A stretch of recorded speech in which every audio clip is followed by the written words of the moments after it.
السلام عليكم ورحمة الله وبركاته. إن الحمد لله نحمده ونستعينه ونستغفره ونعوذ بالله من شرور أنفسنا ومن سيئات أعمالنا. من يهده الله فلا مضل له ومن يضلل فلا هادي له، وأشهد أن لا إله إلا الله وحده لا شريك له، وأشهد أن محمدا عبده ورسوله. يا أيها الذين آمنوا اتقوا الله حق تقاته ولا تموتن إلا وأنتم مسلمون. يا أيها الناس اتقوا ربكم الذي خلقكم من نفس واحدة وخلق منها زوجها وبث منهما رجالا كثيرا ونساء، واتقوا الله الذي تساءلون به والأرحام إن الله كان عليكم رقيبا. يا أيها الذين آمنوا اتقوا الله وقولوا قولا سديدا يصلح لكم أعمالكم ويغفر لكم ذنوبكم، ومن يطع الله ورسوله فقد فاز فوزا عظيما. أما بعد، فإن خير الحديث كتاب الله، وخير الهدي هدي محمد صلى الله عليه وسلم، وشر الأمور محدثاتها، وكل محدثة بدعة، وكل بدعة ضلالة، وكل ضلالة في النار. أعوذ بالله السميع العليم من الشيطان الرجيم من همزه ونفخه ونفسه. وكلا نقص عليك من أنباء الرسل ما نثبت به فؤادك. اللہ تبارک و تعالیٰ کا بے انتہا شکر و احسان ہے کہ جس کی توفیق سے ہم سب آج ایک عظیم مقصد کو لے کر یہاں جمع ہے، اور وہ عظیم مقصد یہ ہے کہ انشاءاللہ تعالی آج سے مسلسل 20 دن ہر دن عشاء بعد اس وقت نبی کریم صلی اللہ علیہ وسلم کی سیرت پر محاضرات ہوں گے. آپ صلی اللہ علیہ وسلم کی سیرت پر آپ کی پیدائش سے لے کر آپ کی وفات تک کچھ لیکچرز ہوں گے. آپ کی ولادت اور آپ کی پیدائش کا تذکرہ تو انشاءاللہ تعالی ہمارے تیسرے محاضرے سے یا چوتھے محاضرے سے شروع ہوگا. ابتدائی 2-3 لیکچرز سیرت کی ضرورت، سیرت کی اہمیت، سیرت کا اعجاز، اس ناحیے سے انشاءاللہ تعالی ہماری گفتگو ہوگی. حضرات، سیرت رسول کو جاننا کیوں ضروری ہے؟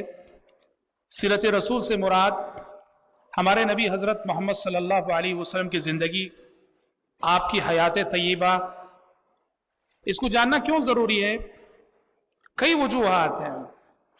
سب سے پہلی وجہ یہ ہے کہ ہم سب آپ صلی اللہ علیہ وسلم کے امتی ہیں، اور آپ سے محبت کرنا ہر امتی کا فرض ہے. نبی کو جانے بغیر نبی سے محبت نہیں کی جا سکتی. نبی کریم صلی اللہ علیہ وسلم کو جو جس قدر جانے گا وہ اسی قدر آپ صلی اللہ علیہ وسلم کو چاہے گا. جو نبی کی زندگی کی تفصیلات سے جس قدر واقف ہوگا، نبی کریم صلی اللہ علیہ وسلم سے اس کی محبت بھی اسی قدر سچی ہوگی. تو لہذا سچی محبت نبی کی سیرت کو جانے بغیر ناممکن ہے. یہ پہلی وجہ ہے، پہلی بنیاد ہے جس کی وجہ سے ہم میں سے، آپ میں سے ہر شخص کے لیے ضروری ہو جاتا ہے کہ سیرت رسول کو پڑھیں، سیرت رسول کو پڑھائیں، سیرت رسول کو سمجھیں، سیرت رسول کو سمجھائیں. دوسری بنیادی وجہ سیرت پر یہ جو محاضرات رکھے گئے ہیں، سیرت کا پڑھنا میرے لیے اور آپ کے لیے اس لیے بھی ضروری ہوتا ہے کہ موجودہ دور میں، جس دور میں ہم نے آنکھ کھولی ہے اور جس دور میں ہم جی رہے ہیں، حالات پہ اگر آپ کی گہری نظر ہو تو آپ کو پتہ چلے گا کہ نبی کریم صلی اللہ علیہ وسلم کی سیرت پر دشمنان اسلام کی جانب سے کیچڑ اچھالا جا رہا ہے. کبھی آپ کی شخصیت پر کارٹون بنتے ہیں، آپ کو نعوذ باللہ دہشت گرد قرار دیا جاتا ہے، ٹیررسٹ قرار دیا جاتا ہے. آپ کے لائے ہوئے پیغام کو، آپ کے لائے ہوئے دین کو، آپ کی لائی ہوئی کتاب کو اور آپ جانتے ہیں کہ ڈنمارک سے اس کا جو سلسلہ شروع ہوا ہے آج تک وہ سلسلہ نہیں رکا ہے۔ ایسے میں میری اور آپ کی ذمہ داری بنتی ہے نبی کریم صلی اللہ علیہ وسلم کی جانب سے دفاع کرنا۔ جب ہم نبی کو جانیں گے نہیں تو دفاع کیسے کریں گے؟ آپ صلی اللہ علیہ وسلم کو جانے بغیر آپ کی جانب سے ہم ڈیفنس نہیں کر سکتے، آپ کی جانب سے ہم دفاع نہیں کر سکتے۔ یہ غیر مسلم اگر ہم سے پوچھ لے نبی کریم صلی اللہ علیہ وسلم نے جو جہاد کیا، بدر و حنین کی تاریخ کے حوالے سے اگر کوئی غیر مسلم یہ اعتراض کر دے کہ نعوذ باللہ ثم نعوذ باللہ تمہارے نبی ٹیررسٹ تھے، انہوں نے بدر میں جو ہے جنگ کی، حنین میں جنگ کی، احد میں جنگ کی، خندق کی جنگ لڑی، مدینے کی 10 سالہ زندگی میں 80 سے زائد جنگیں لڑی، کیسے ہم اسے ریپلے کریں گے؟ کیسے ہم اسے جواب دیں گے؟ یہ سیرت رسول کو پڑھے بغیر اور سیرت رسول کو جانے بغیر ناممکن ہے۔ انشاءاللہ جب ہم مدنی زندگی پر بحث کریں گے، پیارے نبی کی مدنی زندگی جو مدینے میں گزری اس پر جب ہماری گفتگو ہوگی تو انشاءاللہ تعالی آپ کو یہ جوابات ملیں گے کہ پیارے نبی نے جنگ کیوں کی، جہاد کیوں کیا، اور ہمارے نبی کو جو الزام دیا جاتا ہے نعوذ باللہ دہشت گردی کا، اس کا جواب اور اس کا توڑ ہم کیسے دے سکتے ہیں۔ یہ انشاءاللہ جب ہم مکی زندگی ختم کر کے مدینے کی زندگی پر روشنی ڈالیں گے تو اس سلسلے میں آپ کے حوالے سے باتیں آئیں گی۔ اور حضرات، سیرت پر یہ جو محاضرات رکھے گئے ہیں اس کا ایک بنیادی سبب یہ بھی ہے کہ اس وقت ہمارا جو نیو جنریشن ہے، ہمارے وہ نوجوان جو اسکولوں اور کالجوں میں زیر تعلیم ہیں، اگر آپ ان کی میجورٹی کی صورتحال دیکھیں گے تو واللہ خون کے آنسو رونے کو دل کرتا ہے کہ آج ہمارا ایک نوجوان جس قدر کرکٹ کے کھلاڑیوں کو جانتا ہے، فلمی اداکاروں کو جانتا ہے، واللہ وہ اس قدر نہ نبی کو جانتا ہے نہ نبی کے صحابہ کو جانتا ہے۔ ہمارا جو نوجوان ہے اس سے آپ کرکٹ کے کسی کھلاڑی کے بارے میں پوچھو، سارا بایو ڈاٹا کھول کے رکھ دے گا آپ کے سامنے۔ کسی فلمی اداکار، کسی ہیرو کے بارے میں پوچھو، سارا بایو ڈاٹا کھول کے رکھ دے گا آپ کے سامنے۔ اور حضرت محمد صلی اللہ علیہ وسلم کے بارے میں پوچھو، آپ کا کام تو دور کی بات ہے، کچھ نوجوان ایسے بھی ملیں گے کہ نبی کے نام سے بھی ناواقف ہیں۔ کیا بولتے ہیں؟ نبی کا نام کیا تھا؟ کیا جواب دیتے ہیں؟ ہمارے نبی کا نام کیا تھا؟ ہمارے نوجوان کہتے ہیں ہمارے نبی کا نام تھا حضور صلی اللہ علیہ وسلم۔ جی، نبی کا نام حضور، یہ معلومات ہے ہمارے نیو جنریشن کے، ہمارے نوجوانوں کے۔ جو امت اور جس امت کا نوجوان اپنے پیغمبر کے نام سے بھی ناواقف ہو اور نام پوچھا جائے تو کہے حضور صلی اللہ علیہ وسلم ہمارے نبی کا نام ہے، سوچو کہ وہ امت دنیا میں کیسے کامیاب ہوگی، آخرت میں کیسے کامیاب ہوگی۔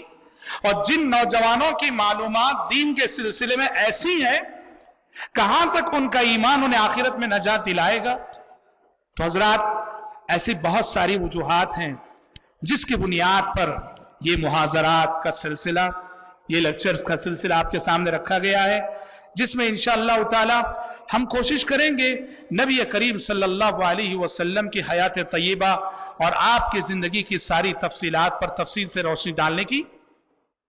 اور انداز ایسا نہیں کہ صرف واقعات تو آپ کوئی بھی کتاب لے کے پڑھ سکتے ہیں، سیرت کی کتاب الرحیق المختوم آپ نے لے لی، پڑھ لیا، واقعات تین ناحیے سے نہیں، ہم ہر واقعے کو اس ناحیے سے ذکر کریں گے، پڑھیں گے انشاءاللہ تعالی کہ نبی کی زندگی سے کیا سبق لینا ہے، پیغمبر صلی اللہ علیہ وسلم کی زندگی کا ہر واقعہ کیا پیغام دیتا ہے ہمیں، کیا سبق دیتا ہے ہمیں۔ یہ انشاءاللہ تعالی ہماری معلومات کو پیش کرنے کا انداز رہے گا۔ سب سے پہلی بات، سیرت رسول یاد رہے یہ انسانی تاریخ کے سب سے عظیم انسان کی سیرت ہے۔ سیرت محمدی یہ انسانی تاریخ کے سب سے باکمال انسان کی سیرت ہے۔ ہمارا ایمان ہے اور ہمارا عقیدہ ہے کہ آدم علیہ السلام سے آج تک اور پھر قیامت تک آپ صلی اللہ علیہ وسلم سے بڑا انسان نہ پیدا ہوا ہے اور نہ پیدا ہوگا، یہ ہمارا ایمان ہے۔ اور اسی لیے جو زندگی آپ صلی اللہ علیہ وسلم کی ہے، جو حیات آپ کی ہے، جو سیرت آپ کی ہے، یہ انسانی تاریخ کی سب سے آئیڈیل سیرت ہے، یہ انسانی تاریخ کی سب سے مثالی زندگی ہے۔ اس سے باکمال زندگی، اس سے زیادہ مثالی زندگی کسی انسان کی ہو نہیں سکتی۔ یہ وہ زندگی ہے جس زندگی نے لاکھوں زندگیاں بنائی ہیں، یہ وہ سیرت ہے جس سیرت نے لاکھوں سیرتیں بنائی ہیں، یہ وہ حیات ہے جس نے قوموں کو حیات دی ہے، اور یہ وہ زندگی ہے جس نے قوموں کو زندگی عطا کی ہے۔ حضرات، نبی کریم صلی اللہ علیہ وسلم کی سیرت آپ اگر دیکھیں گے تو اتنی خصوصیات کی حامل ہے۔ یہ ہمارا چیلنج ہے انسانی ہسٹری میں، پوری تاریخ میں ہمارے نبی کی خصوصیت ہے۔ پوری ہسٹری میں دنیا میں بہت سارے پیغمبر آئے، بہت سارے مذہبی رہنما آئے، بہت سارے لیڈر آئے، بہت سارے بڑے بڑے انسان آئے، لیکن ہمارا چیلنج ہے ہسٹری میں جتنا زیادہ ہمارے پیغمبر کے بارے میں لکھا گیا، انسانی تاریخ میں کسی انسان کے بارے میں اس قدر نہیں لکھا گیا۔ جتنی کتابیں، جتنی تصنیفات حضرت محمد صلی اللہ علیہ وسلم کے بارے میں لکھی گئیں، انسانی تاریخ کے کسی انسان کے بارے میں اتنی کتابیں نہیں لکھی گئیں۔ حضرات، نبی کریم صلی اللہ علیہ وسلم کی سیرت آپ اگر دیکھیں گے تو اتنی خصوصیات کی حامل ہے۔ یہ ہمارا چیلنج ہے انسانی ہسٹری میں، پوری تاریخ میں ہمارے نبی کی خصوصیت ہے۔ پوری ہسٹری میں دنیا میں بہت سارے پیغمبر آئے، بہت سارے مذہبی رہنما آئے، بہت سارے لیڈر آئے، بہت سارے بڑے بڑے انسان آئے، لیکن ہمارا چیلنج ہے ہسٹری میں جتنا زیادہ ہمارے پیغمبر کے بارے میں لکھا گیا، انسانی تاریخ میں کسی انسان کے بارے میں اس قدر نہیں لکھا گیا۔ جتنی کتابیں، جتنی تصنیفات حضرت محمد صلی اللہ علیہ وسلم کے بارے میں لکھی گئیں، انسانی تاریخ کے کسی انسان کے بارے میں اتنی کتابیں نہیں لکھی گئیں۔ اور پھر یہ بھی چیلنج ہے، یہ بھی خصوصیت ہے کہ حضرت محمد صلی اللہ علیہ وسلم کی حیات، آپ کی لائف اور آپ کی زندگی کی جس قدر تفصیلات ملتی ہیں، انسانی تاریخ کے کسی اور انسان کی زندگی کی اس قدر تفصیلات نہیں ملتی۔ حدیث کی کتابیں پڑھو، نبی کریم صلی اللہ علیہ وسلم کی پیدائش سے لے کر آپ کی وفات تک، آپ کی زندگی کا لمحہ لمحہ، آپ کی زندگی کا گوشہ گوشہ، آپ کی زندگی کا منٹ منٹ، آپ کی زندگی کا سیکنڈ سیکنڈ اس طرح سے محفوظ ہے، انسانی تاریخ کے کسی اور انسان کی زندگی کو آپ اس قدر تفصیل سے نہیں پائیں گے۔ نبی کب پیدا ہوئے، کہاں پیدا ہوئے، نبی کا شہر کیسا تھا، نبی کریم صلی اللہ علیہ وسلم کا سراپا کیسا تھا، آپ کا رنگ کیسا تھا، آپ کا قد کیسا تھا، آپ کتنے لمبے تھے، آپ کتنے پستقت تھے، آپ صلی اللہ علیہ وسلم کے بال کیسے تھے، آپ کے ہاتھ کیسے تھے، آپ کے پیر کیسے تھے، آپ کی آنکھیں کیسی تھیں، آپ کے کان کیسے تھے، آپ کی زبان کیسی تھی، آپ کا چہرہ مبارک کیسا تھا، آپ کیسے چلتے تھے، آپ کیسے بیٹھتے تھے، آپ کیسے سوتے تھے، آپ کیسے کھاتے تھے، آپ کیسے پیتے تھے، آپ کیسے جاگتے تھے، آپ کیسے بات کرتے تھے، آپ کیسے مسکراتے تھے، آپ کیسے غصہ کرتے تھے، آپ کیسے سکھایا کرتے تھے، آپ کیسے پڑھایا کرتے تھے۔ نبی کی زندگی کے تعلق سے اتنی تفصیلات آپ کو کتب حدیث میں ملتی ہیں کہ انسانی تاریخ کے کسی اور انسان کے سلسلے میں آپ کو ایسی تفصیلات کہیں نہیں ملیں گی۔ اور حضرات، نبی کریم صلی اللہ علیہ وسلم کی حیات اور آپ کی زندگی کی ایک خصوصیت یہ بھی ہے کہ یہ وہ سیرت ہے، یہ وہ زندگی ہے جس کی رب العالمین نے ساتوں آسمانوں کے اوپر سے قسم کھائی ہے۔ سیرت محمدی، حیات محمدی، اللہ رب العالمین نے اس زندگی کی قسم کھائی ہے۔ قرآن مجید کے اندر آپ سورۃ الحجر پڑھیں گے، سورۃ الحجر میں اللہ تبارک و تعالیٰ نے قوم لوط کے حوالے سے قوم لوط کی گمراہی کی کا تفصیلی تذکرہ کرتے ہوئے ہمارے نبی حضرت محمد صلی اللہ علیہ وسلم کی زندگی کی قسم کھائی ہے.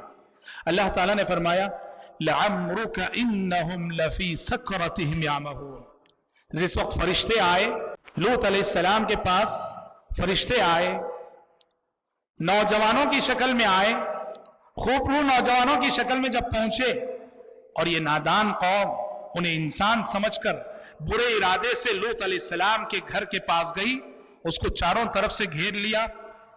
اس واقعے کی تفصیلات کو ذکر کرتے ہوئے اللہ تعالیٰ نے سورہ ہجر کے اندر نبی کی زندگی کی قسم کھاتے ہوئے کہا لَعَمْرُكَ إِنَّهُمْ لَفِي سَكْرَتِهِمْ يَعْمَهُونَ. اے پیغمبر آپ کی زندگی کی قسم، اے پیغمبر آپ کی حیات کی قسم، اے پیغمبر آپ کی سیرت کی قسم، وہ اپنے نشے میں بہکے جا رہے تھے. اللہ اکبر. کتنی مثالی زندگی ہے وہ جس زندگی کی قسم رب العالمین کھائے. کتنی پاک زندگی ہوگی وہ جس زندگی کی قسم رب العالمین کھائے. کتنی بے داغ زندگی ہوگی وہ جس زندگی کی قسم رب العالمین کھائے. لَعَمْرُكَ إِنَّهُمْ لَفِي سَكْرَتِهِمْ يَعْمَهُونَ. ہم آپ کو بتا دیں اللہ تبارک و تعالی قرآن مجید کے اندر اپنی مخلوقات میں سے جس کی چاہے قسم کھا سکتا ہے. اس نے سورج کی قسم کھائی، اس نے چاند کی قسم کھائی، اللہ تبارک و تعالیٰ نے دن کی قسم کھائی، اللہ تعالیٰ نے رات کی قسم کھائی. اللہ اپنی مخلوقات کی قسم کھا سکتا ہے، ہم اور آپ مخلوقات کی قسم نہیں کھا سکتے. اللہ نے نبی کی زندگی کی قسم کھائی مگر ہم اور آپ نبی کی زندگی کی قسم نہیں کھا سکتے. تاہم اس سے یہ ضرور معلوم ہوتا ہے اللہ تعالیٰ نے جب نبی کی زندگی کی قسم کھائی ہے، پورے انسانوں میں یہ واحد انسانی زندگی ہے جس انسانی زندگی کی قسم ساتوں آسمانوں کے اوپر سے رب العالمین نے کھائی لَعَمْرُكَ إِنَّهُمْ لَفِي سَكْرَتِهِمْ يَعْمَهُونَ کہہ کر. حضرات، سیرت رسول کا مطالعہ، سیرت رسول کو جاننا، سیرت رسول کا پڑھنا یہ ہر امتی کی ضرورت ہے، ہر مسلمان کی ضرورت ہے. کیوں؟ دیکھو زندگی گزارنے کے لیے ایک آئیڈیل چاہیے. ہر انسان کی ایک ضرورت ہے، وہ ایک اچھی مثالی زندگی گزارنے کے لیے ایک نمونہ چاہتا ہے، ایک آئیڈیل چاہتا ہے. انسان کو صرف زبان سے بولا جائے ایسا کرو ایسا کرو ایسا کرو، انسان اس کا اثر اتنا قبول نہیں کرتا جتنا کہ اگر پریکٹیکل لائف اس کے سامنے ہو. کسی کی کوئی بھی عمل کسی کی پریکٹیکل زندگی میں اس کو نظر آئے، اسے دیکھ کر انسان جتنا سیکھتا ہے صرف زبان سے کہنے سے انسان اتنا نہیں سیکھتا ہے. تو انسان کی یہ بنیادی ضرورت ہے کہ انسان زندگی میں قدوہ چاہتا ہے، نمونہ چاہتا ہے، آئیڈیل چاہتا ہے. تو ظاہر بات ہے کہ حضرت محمد صلی اللہ علیہ وسلم کی زندگی سے بہتر ہمارے لیے اور آئیڈیل کیا ہو سکتا ہے؟ آپ کی زندگی سے بہتر نمونہ اور کیا ہو سکتا ہے؟ اور ہم آپ کو بتا دیں خود اللہ کے نبی صلی اللہ علیہ وسلم کو یہ ضرورت پیش آئی کہ آپ کے سامنے ایک آئیڈیل ذکر کیا جائے. اللہ کے نبی جب دعوت و تبلیغ کا کام آپ نے شروع کیا صلی اللہ علیہ وسلم، تو آپ نے یہ ضرورت محسوس کی کہ آپ کے سامنے کچھ پاکیزہ زندگیوں کے نمونے پیش ہوں، آپ کے سامنے کچھ مثالی زندگیوں کو آئیڈیل کے طور پر پیش کیا جائے. یہی وجہ ہے کہ ہم دیکھتے ہیں اللہ تبارک و تعالیٰ نے مختلف پیغمبروں کے واقعات جو قرآن مجید میں ذکر کیے ہیں. قرآن مجید میں کیوں کتنے مقامات پہ حضرت ہود علیہ السلام کا واقعہ، حضرت صالح علیہ السلام کا واقعہ، حضرت موسیٰ علیہ السلام کا واقعہ، حضرت عیسیٰ علیہ السلام کا واقعہ، حضرت نوح علیہ السلام کا واقعہ، حضرت ابراہیم علیہ السلام کا واقعہ. مختلف پیغمبروں کے واقعات بار بار تکرار کے ساتھ جو قرآن میں پڑھنے کو ملتے. کیوں؟ اس لیے کہ دعوتی زندگی میں خود نبی کریم صلی اللہ علیہ وسلم کو آئیڈیل کی ضرورت تھی، تو اللہ تعالیٰ نے آپ سے پہلے گزرے پیغمبروں کو آپ کے سامنے ایک آئیڈیل کے طور پر پیش کیا. اور ان پیغمبروں کو ذکر کرنے کے بعد اللہ تعالیٰ نے کہا اولئک الذین ھداھم اللہ فبھداہ مقتدہ. اے پیغمبر، یہی وہ اللہ کے رسول ہیں، یہی وہ پیغمبر ہیں جنہیں اللہ نے ہدایت دی تھی. آپ انہی کی روش پہ چلیے، انہی کے نقش قدم پہ چلیے. تو دعوت و تبلیغ کے میدان میں زندگی گزارنے کے لیے ایک آئیڈیل کی ضرورت خود پیارے نبی کو بھی تھی. اس لیے قرآن نے کہا, میں نے جس آیت سے آج اپنی گفتگو کا آغاز کیا, وَكُلًّا نَقُصُّ عَلَيْكَ مِنْ أَنْبَاءِ الرُّسُلِ مَا نُثَبِّتُ بِهِ فُؤَادَكَ. اے پیغمبر, ہم آپ کے سامنے گزشتہ پیغمبروں کے ایسے واقعات بیان کرتے ہیں جن سے آپ کے دل کو مضبوط کرتے ہیں, جس کے ذریعے سے آپ کو ثابت قدمی عطا کرتے ہیں, جس کے ذریعے سے آپ کے دل کو ہم ڈھارس دیتے ہیں. پتا چلا کہ پچھلے پیغمبروں کے واقعات کو سن کر پڑھ کر نبی کریم صلی اللہ علیہ وسلم کو سکون ملتا تھا, رہنمائی ملتی تھی, روشنی حاصل ہوتی تھی. جب مکی زندگی میں نبی کریم صلی اللہ علیہ وسلم یہ سوچ کر بہت پریشان ہوتے کہ آپ کی دشمنی کرنے والے خود آپ کے اپنے رشتہ دار, آپ کی مخالفت کرنے والے خود آپ کے اپنے رشتہ دار, آپ کو گالی بکنے والے خود آپ کے اپنے رشتہ دار, آپ کی جان کے پیچھے پڑنے والے خود آپ کے اپنے رشتہ دار, کوئی دوسرا نہیں, سگا چچا ابو لہب, سگا چچا ابو لہب. پیارے نبی صلی اللہ علیہ وسلم یہ سوچ کر بہت غمزدہ ہوتے, دوسرے ستا رہے ہیں, دوسرے دشمنی کر رہے ہیں, تو کوئی بات نہیں, یہ میرے اپنے, یہ میرا اپنا خون, یہ میرے اپنے رشتہ دار, یہ میرے اپنے چچا, مجھے ستانے والے, مجھے تکلیفیں دینے والے. پیارے نبی جب یہ سوچ کر پریشان ہو رہے تھے اور بہت ٹینشن لے رہے تھے تو آسمان سے سورہ یوسف نازل ہو گئی, آسمان سے سورہ یوسف نازل ہو گئی.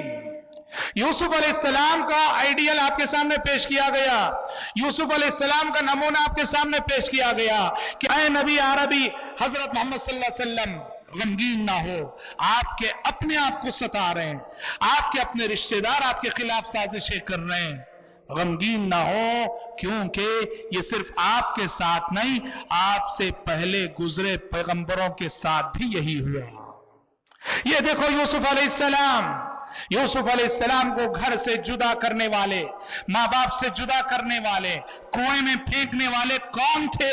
کوئی اور نہیں, ان کے اپنے سگے بھائی تھے, ان کے اپنے سگے بھائی تھے. سورہ یوسف یہ میسج لے کر نازل ہوئی اور پیارے نبی کو یہ واقعات پڑھ کر تسلی ملتی, سکون حاصل ہوتا تھا. اسی طرح آپ دیکھیں گے کہ جیسے جیسے مکی زندگی میں ہجرت کا زمانہ قریب آتا گیا, پیارے نبی کے سامنے حضرت موسیٰ علیہ السلام کا آئیڈیل پیش کیا گیا, حضرت موسیٰ علیہ السلام کا نمونہ پیش کیا گیا. موسیٰ علیہ السلام جنہوں نے مصر سے مدین ہجرت کی, مصر سے مدین ہجرت کی, جبکہ فرعون آپ کی جان لینے کے لیے ڈھونڈ رہا تھا, فرعون آپ کو قتل کرنے کے لیے ڈھونڈ رہا تھا. اس واقعے کی تفصیلات اللہ نے سورہ قصص میں ذکر کی ہیں, سورہ قصص کے اندر بڑی تفصیلات موجود ہیں.